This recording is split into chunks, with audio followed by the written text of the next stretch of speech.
Bismillahirrahmanirrahim. Assalamualaikum warahmatullahi ta'ala wabarakatuh. Alhamdulillahi rabbil alamin. Wassalatu wassalamu ala sayyidil mursalin Sayyidina Muhammadin wa ala alihi wa sahbihi ajma'in. Subhanaka la ilma lana illa ma 'allamtana innaka antal alimul hakim. Wala haula wala quwwata illa billahil aliyyil azim. Amma ba'd. Yang dimuliakan Tuan Imam, kemudian seterusnya muslimin dan muslimat, tuan-tuan dan puan-puan yang dirahmati oleh Allah sekalian. Alhamdulillah tuan-tuan, kita dapat bersama lagi pada malam ini, di mana pada malam ini kita bercakap tentang perkahwinan dan persemendaan di dalam syariat Islam. Jadi perkahwinan ini tuan-tuan adalah suatu nikmat yang telah diaturkan oleh Allah Subhanahu wa ta'ala. Bila sebut kahwin ini, Allah Ta'ala yang jadikan manusia nak kahwin ini. Allah Ta'ala lah yang atur kita ni jadi nak bini. Allah Ta'ala lah yang berikan perasaan itu timbul dalam diri kita ni jadi nak nikah. Jadi Allah Ta'ala jadikan ia sebagai suatu nikmat kepada manusia. Dia sebut nikah ni, ramai yang suka dan senyum jauh dah dia sebut nikah. Boleh lebih kau suka, boleh tambah kau lah gembira lagi tau. Nak khabar suka bila sebut nikah ni, suka tau. Bila cerai kau nangis lalu dah, kesak air mata. Kadang-kadang tunduk malu dengan orang ramai. Tapi bila sebut nikah, masing-masing gembira. Tak kira lah yang nikah pun gembira, yang meraihkan perkahwinan pun gembira juga. Terutama di kalangan anak-anak, mereka ni tentulah gembira bila ada perkahwinan yang boleh. Mereka ni tuan-tuan dapatlah bergembira bersama dengan orang tua, walaupun mungkin mereka tak tahu apa sebenar ada di sebalik nikah tadi. Budak-budak suka saja boleh sekelak, tak apa dah dia. Dia tak tahu di sebalik nikah tu ada benda apa, dia tak tahu. Yang dia tahu bila ada walimah, bila ada makan pulut, boleh coklat, soda. Kadang aiskrim pun ada juga. Tu tak termasuk lagi tuan-tuan, kadang-kadang majlis tertentu bagi pula hadiah kecil. Lah dulu kok beri telur merah, telur balik habis, tangan merah habis, makan telur bibir habis jadi merah, lepas ke gigi lekat merah. Zaman dulu. Hari ni telur merah kurang dah ni. Ada telur yang bubuh dalam bekas kertas, yang mana zaman telah berubah, selera mula berubah tuan-tuan. Namun ia adalah suatu yang kita sebut nikmat yang berasal daripada Allah Subhanahu wa ta'ala. Jadi nikmat ini Allah Ta'ala yang uruskan, dia yang dia susung, menyebabkan bila siapa satu usia jadi kita nak nikah. Pada awal PKA budak-budak orang wak gora mun nikah, nangis budak-budak. Bila orang usik dia dekat budak-budak, masa belum ada lagi keinginan pada kahwin ni, kalau ada orang usik dia nangis.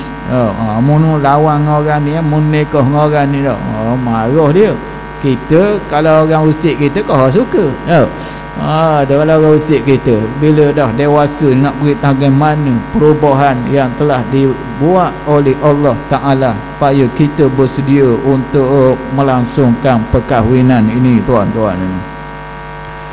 Dan perkahwinan ini menjadi sunnah para rasul-rasul. Orang yang terbaik di atas dunia kita pun kahwin, tuan-tuan. Rasul-rasul manusia pilihan Allah. Itu yang kita kena faham. Rasul ini dipilih oleh Allah. Bila Allah Ta'ala pilih, tentulah paling baik. Itulah dia tu jadi contoh, kerana Tuhan pilih. Sebab itu Nabi SAW kita gelar dia Al-Mustafa. Al-Mustafa yang dipilih oleh Allah. Bila sebut dipilih ini, tak ada tolak banding. Lebih dia berlaku. Ambillah bahagian mana-mana lebih Nabi SAW, tuan-tuan, daripada seluruh makhluk yang ada ini. Lebihnya dia kerana dia dipilih oleh Allah Ta'ala. Pilihan Allah bukan macam pilihan kita barangan je kita pilih ni. Bila sebut pilih ni, Allah Ta'ala pilih. Dia segenap segi, semuanya hebat. Inilah yang ada pada Nabi SAW yang cuba dinafikan hari ini oleh golongan liberal, suatu kumpulan yang cuba menafikan kehebatan makhluk pilihan Allah yang bernama Rasul, lalu mencipta suatu idea baru, suatu pahaman baru bahawa Rasul-Rasul ini makhluk yang mana hanya hebat zaman dia saja. Kita hebat zaman kita. Tidak mustahil ramai orang boleh jadi Rasul pada zaman moden ini, kerana mereka adalah orang yang diberikan ilham oleh Allah pada zaman yang dia hidup ini, tuan-tuan. Di atas dasar inilah orang liberal mengatakan bahawa Rasul ini boleh dipelajari. Jawatan Rasul ni kita boleh sapa kalau kita ngaji pandai, dia kata. Kalau kita sekolah pandai, sekolah tinggi, kita ni ligat otak, boleh jadi Rasul kita. Kerana apa? Kerana kita lah bagai pemberi keputusan pada zaman kita. Kita memutuskan zaman kita ni. Kita Rasul lah, dia kata. Oleh sebab itu nas-nas yang terdahulu itu dah dikira lapuk. Nas-nas yang datang dulu dia kira basi, perlu kepada tajdid, perlu kepada suatu penterjemahan baru melalui orang yang dikira hebat ini. Lalu inilah Rasul akhir zaman katanya. Lalu Rasul ini bukan benda pilihan, dia ada benda boleh dapat, dan manusia boleh dapat jadi Rasul dengan belajar. Dan inilah yang menyebabkan banyak orang-orang yang mengaku menjadi Rasul pada akhir zaman ini, tuan-tuan. Jadi berbeza dengan apa yang kita sebutkan tadi, bahawa para anbiya yang dipilih oleh Allah, mereka juga turut kahwin, tuan-tuan. Nabi-nabi makhluk yang dipilih oleh Allah, kehebatan mereka tiada tolak banding ini, mereka pun kahwin. Allah Subhanahu wa Ta'ala menyebut dalam firman-Nya itu, walaqad arsalna rusulan min qablika wa ja'alna lahum azwajan wa dhurriyyah. Sesungguhnya kami telah mengutuskan rasul-rasul sebelum daripada kamu. Sebelum pada kamu dah ada dah rasul-rasul dulu. Bukan benda pelik. Kamu ni Muhammad bukan benda pelik, bukan perkara pelik. Sebelum kamu orang dah tahu dah rasul ni perkara lumrah, ada sepanjang zaman mereka ini. Dan kami jadikan daripada mereka itu ada isteri-isteri dan juga ada zuriat daripada mereka. Jadi Rasul pun ada zuriat, Rasul pun ada isteri.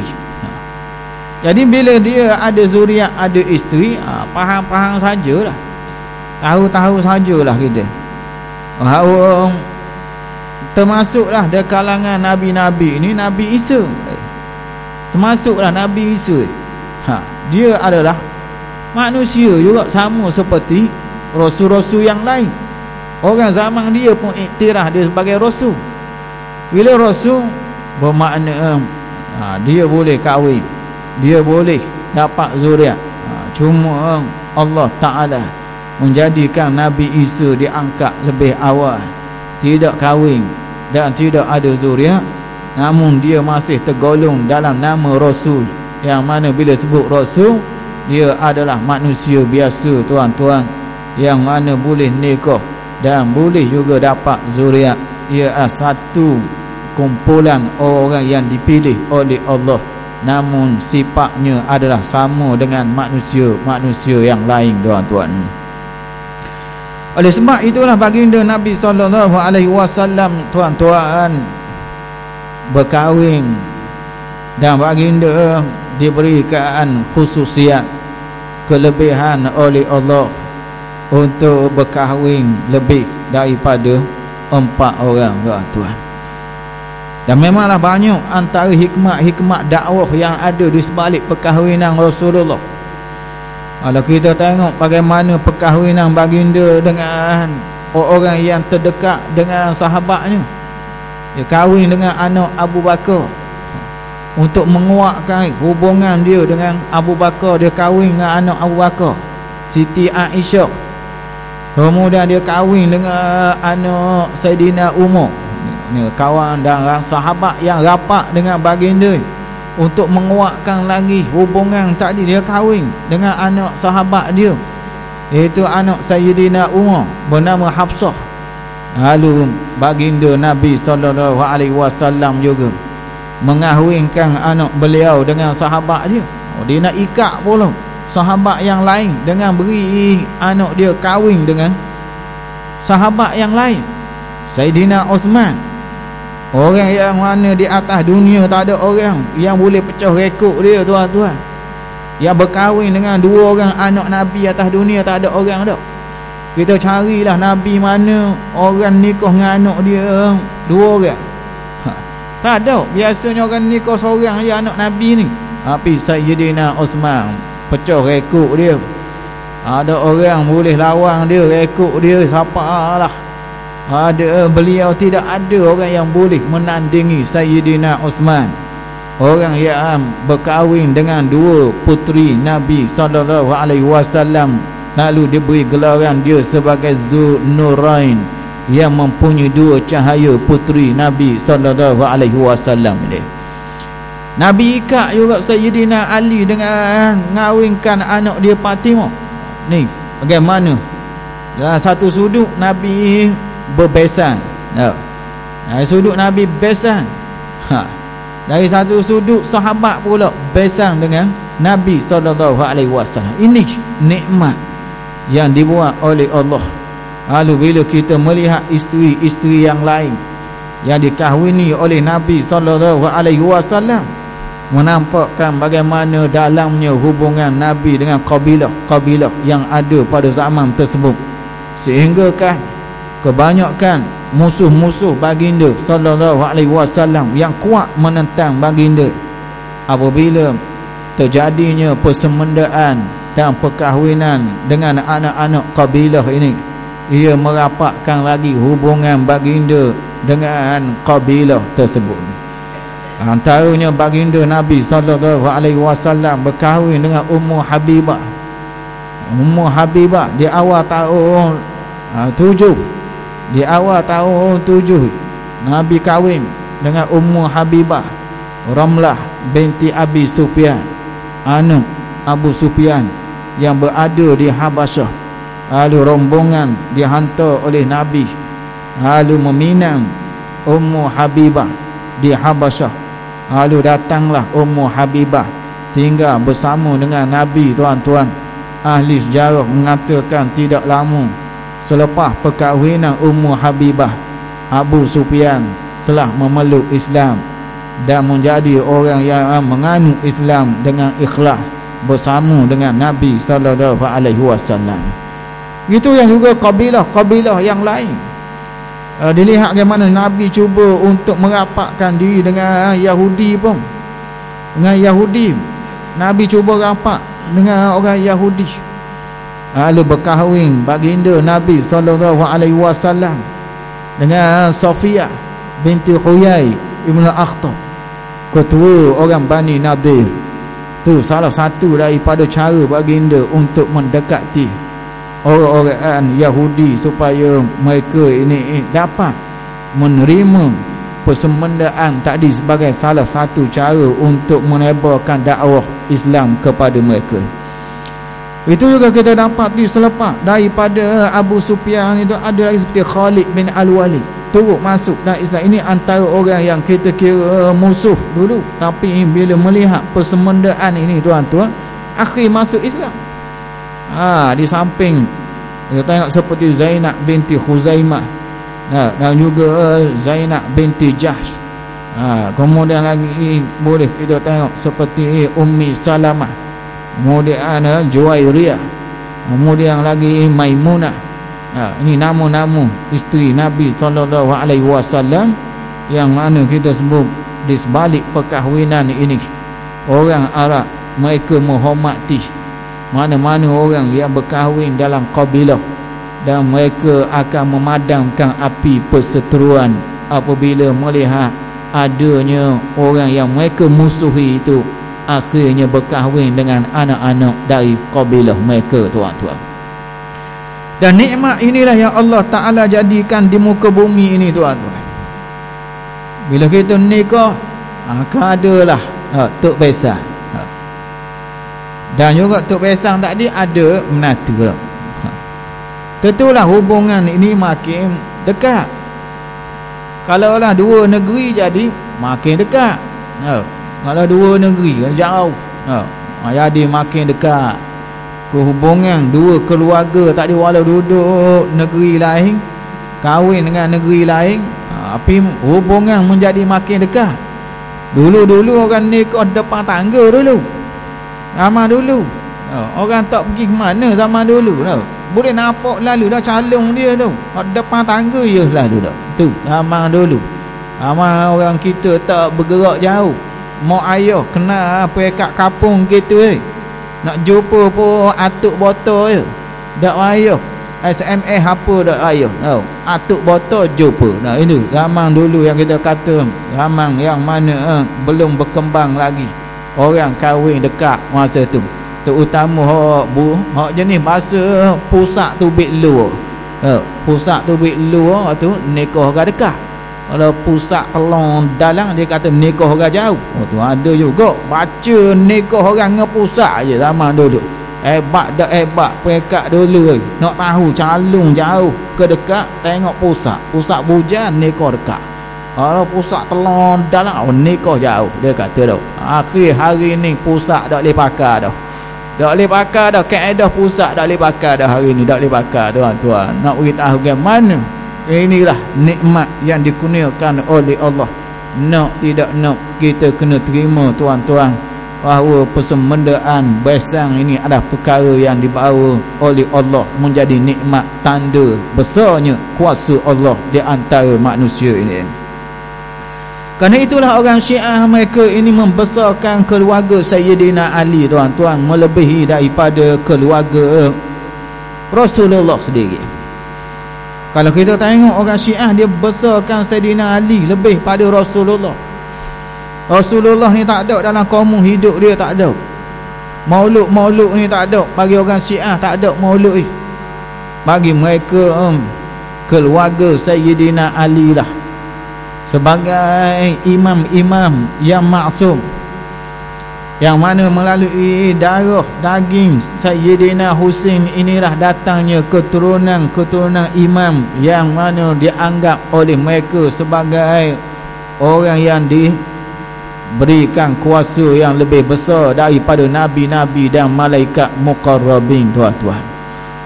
Inilah kegelinciran yang ada pada orang Syiah, iaitu mereka tidak membesarkan Rasulullah. Mereka besarkan Sayyidina Ali. Bukan hanya Sayyidina Ali yang mereka besarkan, mereka besarkan keturunan Sayyidina Husain, keturunan Sayyidina Hasan mereka tak cara. Padahal cucu Nabi kita SAW yang hebatnya Hasan dan Husain, Orang Syiah dia nak belah Husain je, dia tak nak belah Hasan, dia tak ambil. Itu kegelinciran orang Syiah. Nabi-nabi ni buang tepi dia. Yang pentingnya keluarga Saidina Ali. Keluarga Saidina Ali bukan sebarang keluarga, belah Husain je. Sebab itulah imam-imam mereka yang dibilang membilang keturunan Sayyidina Husain sebagai imam yang dikira antara imam-imam dua belah, yang termasuk dalam Syiah imam dua belah pada hari ini yang diamalkan di negara Iran dan mula masuk ke negara kita. Tuan-tuan, meresap dalam orang kita dan menjadi sebagai duri dalam daging, yang mana membesarkan keluarga Sayyidina Husain sebagai imam-imam yang dipilih katanya oleh Allah, yang melebihi martabat darjat mereka daripada nabi-nabi dan malaikat muqarrabin ni. Itu kalau kita perhatikan betul-betul, orang Syiah Parsi ni mereka suka kepada Husain sebab apa tuan-tuan? Mereka suka pada Sayyidina Husain ni kerana Sayyidina Husain kahwin dengan anak raja dia.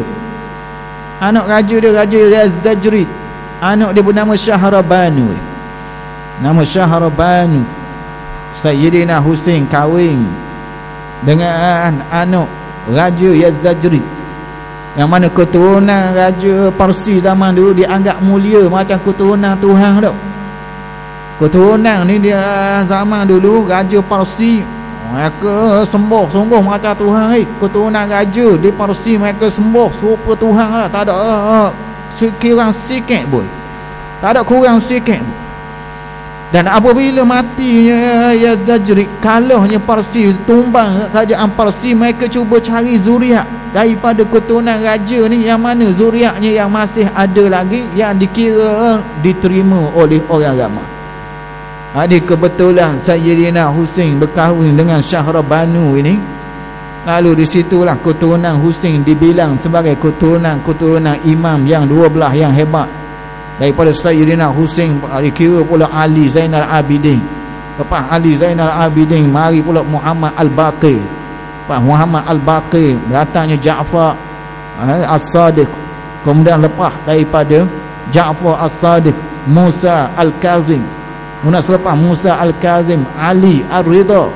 Kemudian lepas Ali Ar-Ridha Muhammad Al-Jawad. Kemudian lepas Muhammad Al-Jawad Ali Al-Hadi. Kemudian lepas Ali Al-Hadi Hasan Askari.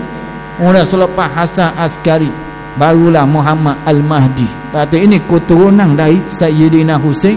Kenapa orang Syiah mereka terlalu mengagungkan keturunan Sayyidina Husain, darah Sayyidina Husain? Kerana bagi mereka di sebalik Sayyidina Husain itu adanya darah keturunan Raja Parsi tuan-tuan, yang mana akhirnya mereka terlalu ta'assub dengan keturunan Sayyidina Husain, lalu menjadikan sebagai keturunan yang maksum, yang mana segala ajaran agama dinisbahkan pada orang yang baik ini, orang yang bagus, tapi dah diselewengkan oleh pengikut-pengikut yang ta'assub ini dengan mengadakan hadis-hadis yang palsu, yang mengadakan karut-marut yang mana dinisbahkan kepada orang yang baik ini tuan-tuan. Tapi ini satu contoh kita kata bagaimana persembendaan dan juga besang itu memainkan peranan, kadang-kadang boleh menjadikan ta'assub kepada kumpulan yang ada kaitan dengan perkahwinan, yang ada hubungan dengan kabilah yang tertentu tadi. Jadi Allah Subhanahu Wa Taala memberitahu kepada kita nikmat yang besar ini, iaitu adanya besan, dan juga boleh kita mengenal ini sebagai suatu nikmat yang dia buat. Dia kata, dia beritahu, mu jangan ingat bahawa nikah kahwin ni mu ingat nafsu mu nak pandai-pandai. Aku hak atur, dia kata.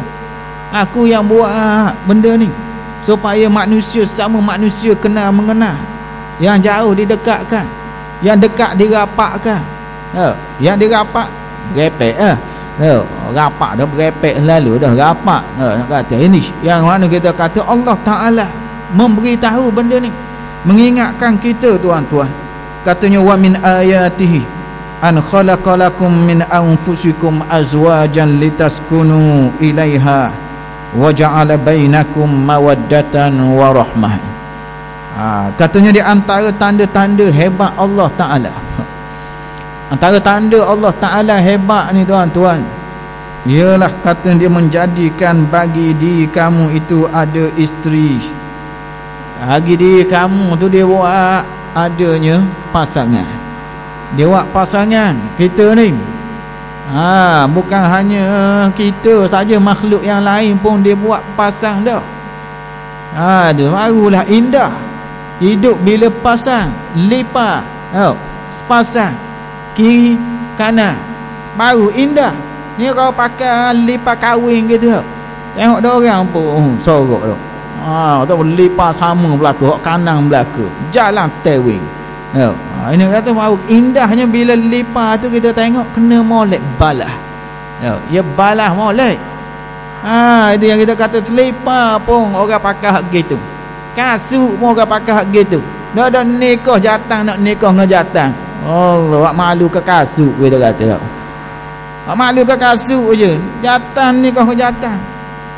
Diluluhkan di parlimen di negara Eropah, dan cuba untuk dibawa ke negara kita, diminta persetujuan untuk menerima benda ni. Allahu Akbar.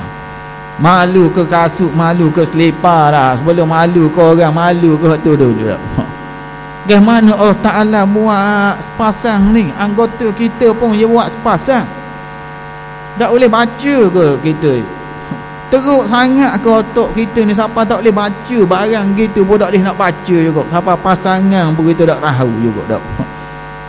Ini yang mana Allah Subhanahu Wa Ta'ala memberitahu bagaimana dengan kudrat dia, dengan kuasa dia, dia buat bagi diri kamu ini tuan-tuan adanya pasangan. Dia buat pasangan dah. Dia buat jumlah orang lelaki dengan orang perempuan ni lebih kurang saja. Ada masing-masing ada pasangan dia lah. Ni jadi masalah hari ni, jadi ramai orang perempuan tak temu pasangan dia. Tak temu pasangan orang perempuan jadi ramai tak ada pasangan. Hak lelaki ada, hak perempuan tak ada pasangan. Tuhan buat pandai dah. Dengan fitrah mula jadi jumlahnya tak jauh. Mana kalau cari ada lah pasangan tu ada, tapi dah nak cukup warna, nak cukup warna pasangan. Moga hak bapuk ni kaca daun, ni kaca kota orang puan. Jadi jumlah orang puan jadi lebih ya. Hak bapuk ni, hak bapuk kata. Hak bapuk sepatut dia duduk belah kita, sepatut dia ambil kota kita. Kerana jadi kaca daun kota orang puan. Jadi saya ingat belah lah. Saya ingat belah. Jadi banyak lek ni, banyak lek orang puan. Jadi dah jadi ambil kota orang puan. Tu dia jadi buat apa kita kata lebih sangat kota orang puan. Buat apa lebih kota dia kita kata. Ni antara sebabnya. Kerana jadi kaca daun kota orang puan tu, patut dia duduk belah kita. Mana dia pun ada pasangan juga. Beda. Yang kaca daun kota orang puan nyebabkan jadi banyak hok tak jumpa pasangan. Inilah tuan-tuan yang kita sebut berlawanan dengan kejadian yang telah diingini oleh Allah melalui agamanya. Jadi Allah Ta'ala sebut bahawa dia jadikan daripada diri kita ini tuan-tuan ada pasangan dah. Dalam firman Allah Ta'ala yang lain, Allah Ta'ala menyebut wallahu ja'ala lakum min anfusikum azwaja, dan Allah menjadikan bagi kamu dari diri kamu itu ada pasangan. Dia buat pandai dak. Dia buat daripada Nabi Adam tu Siti Hawa. Dia tak ada daripada Nabi Adam nombor 2 tak ada. Ada sama sekali. Dia keluar hak puang. Dia buat daripada Nabi Adam, dia buat hak puang. Pasangan dia buat dak. Ni yang kita kira semua orang tahu belaka benda ni. Semua orang tahu pasangan dia daripada hak lelaki keluarnya Siti Hawa puang. Dia tak keluar hak lelaki. Dia keluar hak puang orang tua. Ni yang dijelaskan oleh Allah. Kalau kita tak nak pakai hak ni pun boleh kita tanya, ada agama-agama lain pun tanya agama-agama lain supaya cakap betul sungguh. Pasangan orang lelaki ni siapa? Orang perempuan ke orang lelaki? Biar kita tanya jelas. Agama lain pun mengiktiraf bahawa pasangan lelaki ialah perempuan, tuan-tuan. Jelas agama lain pun terima benda ni. Bukan kita saja, kita tak ada ragu-ragu. Keterangan ayat Allah Ta'ala sikit pun tidak ada ragu-ragu dalam diri kita. Allah Ta'ala menjadikan bagi kamu dari diri kamu ni, dari jenis bangsa kamu lah, ya wa azwaj, ya wa pasangan, ya wa pasangan, daripada diri jenis bangsa kamu. Dia tak buat daripada lembu kubah. Dia tak buat mu ni dengan ayam, dah, dengan kambing, dah. Ya wi jenis mundiri dia kata. Jenis bahasa ada muka, ada tangan, ada kaki. Jenis bahasa boleh cakap. Jenis mum. Jangan sama sekali jadi salah jenis pula tau. Salah jenis, tak kenal jenis kita. Jangan. Ni suatu yang memalukan manusia sampai tak kenal jenis kita hak mana. Orang kata daripada jenis kamu sendiri dibuat pasangan kamu, yang mana dijadikan daripada pasangan kamu itu adanya anak dan cucu. Jadi Tuhan tolong perjelas pula. Kalau mu nak tahu pasanganmu, iaitu hak boleh beranak, hak boleh hak tubik cucu, hak tu pasanganmu dia kata. Kalau hak tak ada tu bukan pasanganmu lah tu. Jelas tu. Jelas ayat tak ada langsung bagi kita nak menghalalkan hubungan laki dengan laki. Tak ada, tuan-tuan. Tak ada. Ayat jelas kau. Ia menjadikan daripada jenis kamu pasangan, dan daripada pasanganmu dia buat boleh anak, boleh cucu. Dah nak apa benda lagi? Hak boleh anak, boleh cucu ni bahasa kan? Tentulah buang. Allahu akbar. Inilah kalau kita tengok hari ni, tuan-tuan, manusia hidup keadaan serba sesat. Kesesatan dalam memilih pasangan pun jadi suatu yang mencelarukan zaman akhir ni. Celaru sebab pasangan tak tahu mana satu. Allahu akbar. Ya, mana amat menyedihkan. Padahal dia mari mak ayah dia tunjuk dah pasangan tu. Kalau dia mikir molek aku atas ni ayah aku ke mari bulu betung tau. Dia fikir waktu dulu. Mari mana dia daripada atas? Tentu mari daripada mak ayah. Boleh ke dia tau? Hidup laki sama laki. Jelas menentang ayat Allah. Inilah yang kita sebut orang putih tak kira lawan ayat, tak kira lawan ayat. Yang penting atas nama kebebasan beri. Dia tak kira, tuan-tuan. Bagi dia kebebasan sudah. Walaupun kebebasan ini akhirnya mengundang celaka, mengundang malapetaka. Boleh lihat di Perancis bagaimana kebebasan yang tidak ada hak akhirnya menyebabkan orang Perancis merana dan berada dalam kebimbangan akibat daripada beberapa peristiwa akhir-akhir ini, tuan-tuan. Inilah bila tidak disekat kebebasan, ambillah. Itulah dia hadiah. Itulah dia hasil daripada kebebasan yang tidak ada hak itulah, tuan-tuan. Akhirnya kematian. Akhirnya huru-hara. Akhirnya timbul keadaan bimbang, takut, bahkan berlaku hal yang lebih pada itu, perkauman atau pemusnahan tempat-tempat ibadat. Kenapa? Kerana punca yang asal ini itu daripada kebebasan yang tidak ada hak ini. Apabila dibiarkan, akhirnya merebak, membawa mudarat, dan tentulah akan mengganggu kepada kehidupan ekonomi, politik dan lain-lain lagi. Tentu terganggu, tuan-tuan, akibat daripada kebebasan yang tidak ada hak tadi, tuan-tuan. Jadi atas sebab inilah Allah Subhanahu wa taala mengetahui bahawa makhluk kejadian yang telah dia buat tadi, biarlah ada zuriat. Dia tak nak habis situ saja, tuan-tuan. Inilah yang kita sebutkan bagaimana perjuangan kita di dunia ini tidak habis di sini, disambung oleh zuriat kita. Dan zuriat ini hanya ada melalui pasangan yang boleh beranak, iaitu puan. Kalau kita ambil yang lelaki nak beranak ke mana? Ini kita kata ke mana Eropah dah sampai kepada satu tahap yang kita kira mereka tak boleh menyumbang lagi pada dunia hari ni tak. Kita jangan berbangga sangat dengan Eropah ni. Kalaulah disebut oleh Cat Stevens, Yusuf Islam Cat Stevens sendiri kata, aku heran macam mana Eropah pada hari ini yang penuh dengan perkara-perkara yang meruntuhkan masyarakat. Kalau ibarat kapal tu macam kapal yang sarat dengan barang-barang nak tenggelam bila-bila masa dah, dia kata Eropah nak tenggelam bila-bila masa dah. Itu orang putih pindah agama, jumlah bertambah tiap-tiap tahun. Itu yang menyebabkan orang di Perancis, di Jerman keluar. Mereka cuba untuk menyekat arus ni. Mereka nak cuba gambarkan bahawa Islam ini ganas kerana jumlah yang masuk ke dalam Islam terlalu ramai di Eropah. Bukan orang macam kita ni. Orang kulit 5-16 kali ganda putih pada kita ni masuk Islam. Mereka ini menerima Islam kerana mereka dah tak tahan dah dengan budaya dan cara hidup Eropah, tuan-tuan, yang terlalu bebas.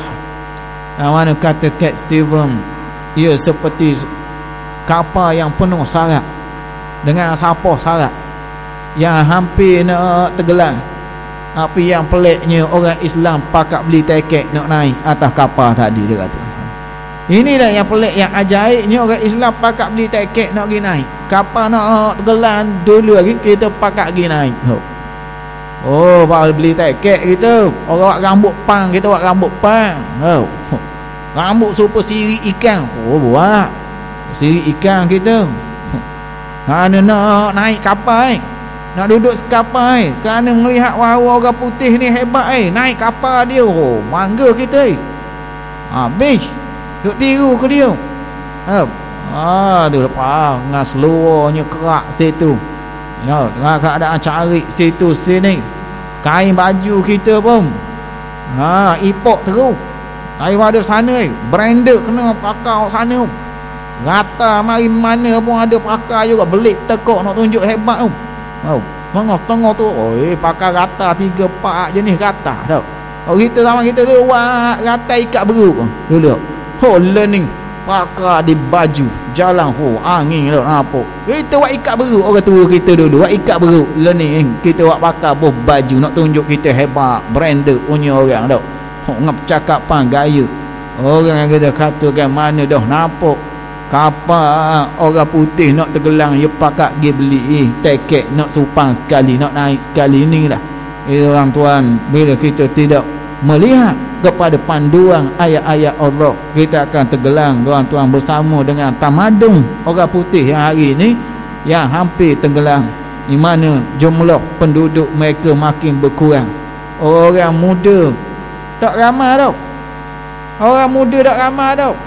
Hak bini dia pakat tambah anak. Hak dak bini pula dia bini dengan hak lelaki nak boleh anak ke mana. Jadi dak ramai dak. Sebab itu bila mati 3-4 orang, berasa sungguh dia. Berasa sungguh. Bila kematian 7-8 orang kena, Allah, sebuah negara jadi gempur kerana jumlah dia dak ramai. Kalau ramai dak gitu semua.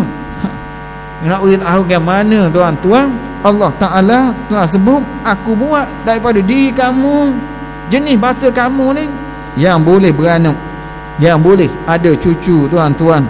Warazaqakum minat tayyibat, dan dia memberikan pada kamu rezeki dari yang baik-baik.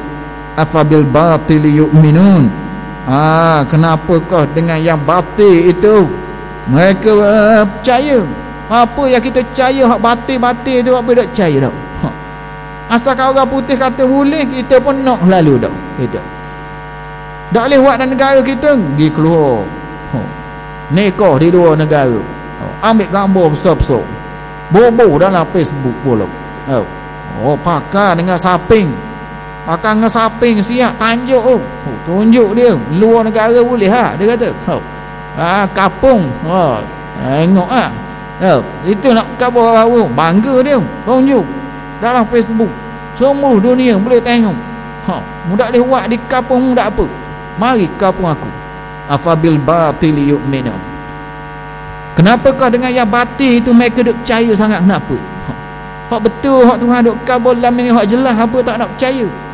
Percaya dengan yang batil kerana akal fikiran telah dirasuk, menyebabkan tak jumpa, tak nampak tau. Hak jelas, hak betul ni orang tak nampak. Ini antara tanda-tanda akhir zaman, yang mana bila ujian dan fitnah ini datang bersilih ganti, sehingga kan ada orang yang mana Islam pagi petang jadi kafir. Kemudian kadang-kadang pagi tu kafir Islam pula petang pun ada. Dunia di akhir zaman yang menyebabkan manusia jadi mata kelabu asap, tak nampak yang benar, walau ayat Allah Ta'ala jelas menerangkan siapa dia sebenarnya pasangan dan siapa dia tujuan kita nak besang-besang ni. Tujuan kita nak ada menatu ni tuan-tuan adalah sebagai suatu nikmat, tanda hebatnya Allah Ta'ala buat manusia ini jadi hidup dalam keadaan berbesang, ada persemendaan, tidak sama dengan makhluk-makhluk yang lain. Makhluk lain mana ada besang? Kalau kita tengok makhluk lain, lembu ada kadang main ngemok dara je. Tunggu, tengok molek. Tengok molek orang pergi lembu. Tidak kira sumbang mahram, tak sumbang mahram. Tak. Kadang-kadang. Kita tengok, kadang-kadang kucing pun gitu kadang-kadang. Main dengan anak sendiri pun ada. Kucing sumbang mahram pun ada. Awak dia. Kambing pun sama. Tak kira dia. Dua pupu ke sepupu ke pot dara ke mok dara habis. Rembak pula ke dia masa kambing ni. Tak kira. Kita ni yang telah diatur oleh Allah bagai tanda mulia kita. Tuhan buat peraturan dia ada. Cara hidup ni supaya berkembang lagi. Persemendaan tadi berkembang tau. Menyebabkan akhirnya jadi satu bangsa, satu umat. Jadi satu kelompok kita. Ini hasil daripada perkahwinan tadi. Dan boleh kita tengok zaman-zaman dulu pun begitulah. Perkahwinan antara satu bangsa dengan satu bangsa akhirnya keluar satu generasi yang baru, yang mana menghubungkan antara bangsa-bangsa yang ada di dunia ini tuan-tuan. Dan sejarah Nabi kita SAW telah membuktikan bahawa perkahwinan baginda dapat merapatkan kabilah-kabilah yang ada. Itu sebagai dalil dan bukti yang jelas bagaimana baginda Nabi SAW sendiri telah mempraktikkan dan nampak jelas bahawa kesan daripada perkahwinan ini boleh merapatkan hubungan tadi, dan kabilah-kabilah ini berada dekat dengan Rasulullah dan menguatkan agama. Menguatkan agama tuan-tuan, yang masing-masing berbangga kerana ada hubungan dengan Rasulullah SAW. Oleh sebab itu kita kena jaga nikmat ini. Kita kena jaga nikmat ini. Kita kena jaga, jangan benarkan sama sekali adanya fikiran yang pelik ni, yang cuba nak lawan Allah Ta'ala, nak buat mazhab baru, nak buat betul pemahaman baru ni, iaitu nikah laki dengan laki, puang dengan puang ni. Jangan itu benarkan perkara ini berlaku tuan-tuan. Kerana bila jadi benda gini, hubungan persemendaan tidak jadi luah dia. Tak ada luah. Boleh ada besang je, tapi dah anak cucu ada tak? Ada. Dia habis situ je. Dia setakat dua orang tu, yang nikah dua orang tu boleh ada tua ada lah. Mertua tu ada lah, tapi cucu anak ada. Dia putus bahagian bawah, atas saja ada. Ini yang menyebabkan kecelaruan akan terjadi dalam dunia ini, yang akhirnya menyumbang kepada krisis antara sesama manusia kita ni lah tuan-tuan. Dia tak kenal dah, tak kenal pasangan dah. Dia jadi sampai satu masa pupuh, pasangan jadi kurang kerana tidak ada lagi apa yang telah digariskan oleh Allah tadi, cuba dilawan oleh manusia. Itu Allah Ta'ala menyuburkan dengan perkahwinan. Di sebalik perkahwinan dia letak pula mawaddah dan rahmah. Dia letak dua tu, dia beri hadiah di sebalik perkahwinan untuk mengikat benda ni. Dia dakwah lepas kahwinan tu dia beri azab umpama, beri rasa sakit, beri rasa benci tak ada. Dia beri mawaddah dan rahmah. Kalau mu orang tak boleh benda ni, mu cerahlah dengan cara baik. Tapi yang mana yang ikhlas, yang nak duduk dalam perkahwinan Islam, Tuhan beri mawaddah dan rahmah. Itu hadiah yang maha daripada Allah untuk kita dalam perkahwinan kita.